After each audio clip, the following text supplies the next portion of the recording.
Elections ముందు ఏం జరగబోతోంది? బీజేపీ తరడానికి టీడీపీ సిద్ధంగా లేదు కాబట్టి కాంగ్రెస్ వస్తే ఏదైనా స్వాగతించడానికి అనుకూలమైన పరిణామాలు ఏమైనా కనిపిస్తున్నాయా? మేడం, ఇప్పుడు అది నన్ను అడిగితే అది సర్వసాధారణంగా జరిగింది. ఈయనేదో కుప్పం వెళ్తున్నాడు, ఆయన ఏదో నాగపూర్ వెళ్తున్నాడు, ఇది రంజే మీద ఒకరినొకరు తారసపడ్డాడు. తారసపడినప్పుడు ఏదో మాట్లాడాలనుకున్నట్టు పక్కకు తీసుకొని వెళ్ళి మాట్లాడినాడు. తారసపడి వరకు బాగానే ఉంది, సెక్యూరిటీని కూడా పక్కకు పెట్టి మాట్లాడడం అనేది పాయింట్ అయింది. ఏమమ్మా, ఏదైనా కొద్దిగా పర్సనల్ ఉంటుంది. వాళ్ళ సొంత విషయాలు ఏదైనా ఉంటే మాట్లాడుతూ ఉంటారు. రాజకీయాలు 2 నిమిషాలు మాట్లాడాల్సిన అవసరం లేదు. 2 నిమిషాల్లో రాజకీయాలు ఎలా మాట్లాడేసుకుంటారు చెప్పండి? సరిపోదా? రాజకీయాలు 2 నిమిషాలు 3 నిమిషాల్లో మాట్లాడుతున్న పరిస్థితి లేదు. ఒకవేళ ఏదైనా ఉంటే ఒక బీజం పడ్డానికి 1 నిమిషం సరిపోదంటారా? ఒక కీ తిప్పడానికి 1 నిమిషం సరిపోదంటారా? 1 నిమిషం ఒక టర్న్ తీసుకోవడానికి, లేదంటే ఒక పావు కదపడానికి ఇద్దరు సీనియర్ మోస్ట్ లీడర్స్, అటు కర్ణాటక డిప్యూటీ సీఎం, ఇటు మాజీ ముఖ్యమంత్రి, అవును, 2 minutes 3 minutes గ్యాప్ అనేది సరిపోదా మాట్లాడుకోవడానికి? ఏపీ పాలిటిక్స్ లో ఏం జరుగుతుంది, నెక్స్ట్ స్టెప్ ఏంటి అనే దాని గురించి, తర్వాత ఏం చేయాలనే దాని గురించి. చంద్రబాబు నాయుడు గారికి ఉన్నటువంటి అనుభవానికి ఆయన 14 ఏళ్ళు ముఖ్యమంత్రి చేశాడు. అప్పటి నుంచి చేశాడు. కాంగ్రెస్ లో ప్రధానమంత్రిని చూశాడు. ఆ తర్వాత ఎన్నో రాజకీయాలు చేశాడు. అప్పుడు డికే శివకుమార్ అనే అతను చాలా జూనియర్ రాజకీయాల్లో, వయసు రీత్యా కాదు. చంద్రబాబు నాయుడు నోరెత్తి ఆయనకి చెప్పాల్సినటువంటి అవసరం చంద్రబాబు నాయుడు గారికి లేదు. డికే శివకుమార్ ఏదైనా అడుగుని ఉంటే ఒకవేళ చూద్దాంలే అని ఉంటాడు. నాకు తెలిసినంత వరకు మా చంద్రబాబు నాయుడు ఆయన మాట్లాడే స్పష్టమైన మాట ఏదైనా ఒకటి ముందు ఆలోచన చేద్దాం, చూద్దాం అని అంటాడే గాని ఆయన నోట్ల నుంచి ఏ మాట రాలేదు, వచ్చి ఉండదని నా యొక్క అభిప్రాయం. ఓకే, షర్మిల రాక గురించి ఏం చెప్తారు?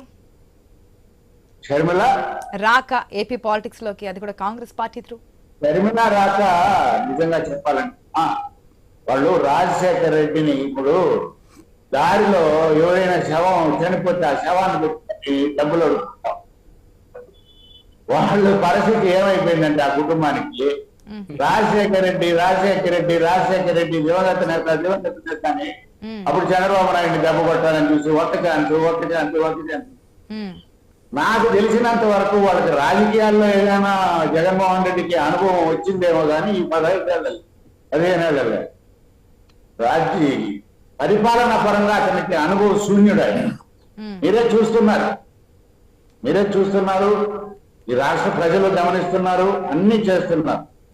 ఆయన పరిపాలనలో అనుభవం లేని వ్యక్తి కాబట్టి గవర్నమెంట్ లేక వస్తానే ఆయనకి హత్యలు, అరెస్టులు, ఈ 2 తప్పితే కూల్చివేతలు, ఈ 3 తప్పితే ఇంక వేరే ఏమైనా ఉందా చెప్పండి?